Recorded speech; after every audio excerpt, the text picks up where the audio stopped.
మొత్తం స్థానాల్లో కూడా కూటమి గెలవబోతున్నటువంటి పరిస్థితి. అలానే కృష్ణా జిల్లా కావచ్చు, అలానే పశ్చిమ గోదావరి జిల్లాలో కూడా కంప్లీట్ గా స్వీప్ అవుతున్న పరిస్థితి. దాంతో పాటుగా గుంటూరులో కూడా ఎప్పుడు ఇలాంటి పరిస్థితులు లేవు, ఈ జిల్లాలో కూడా స్వీప్ అవుతుంది. నెల్లూరు జిల్లాలో గతంలో వైసీపీకి స్వీప్ అయితే ఈసారి కూటమి స్వీప్ చేస్తున్నటువంటి పరిస్థితి. ఇక అనంతపురం జిల్లాలో 14 విజయం సాధించబోతున్నటువంటి పరిస్థితి మనకు కనిపిస్తోంది. సో ఇలాంటి ఫలితాలు రావడానికి దారితీసినటువంటి పరిణామాలు, ఆయా జిల్లాల్లో వస్తున్నటువంటి ఫలితాలు, అక్కడ రియాక్షన్స్ ఎలా ఉన్నాయో కూడా మనతో పాటు అందించేందుకు మన నెట్వర్క్ సిద్ధంగా ఉంది. కడప నుంచి శ్రీనివాస్ మనతో పాటు లైవ్ లో జాయిన్ అయ్యాడు. ఇక శ్రీకాకుళం నుంచి రమేష్ కూడా మనతో పాటు లైవ్ లో సిద్ధంగా ఉన్నారు. సాంబశివరావు గుంటూరు నుంచి కూడా మనకు సిద్ధంగా ఉన్నటువంటి పరిస్థితి.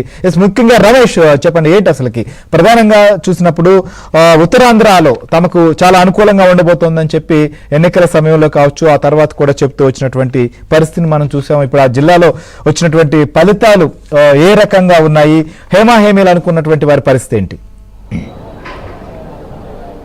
శ్రీహరి, ప్రధానంగా శ్రీకాకుళం జిల్లాలో, ఉమ్మడి శ్రీకాకుళం జిల్లాలో పెద్ద ఎత్తున టీడీపీ హవా కనిపించింది. మొదటి నుంచి కూడా, అంటే ఉదయం 8 గంటల కౌంటింగ్ ప్రారంభమైనప్పటి నుంచి కూడా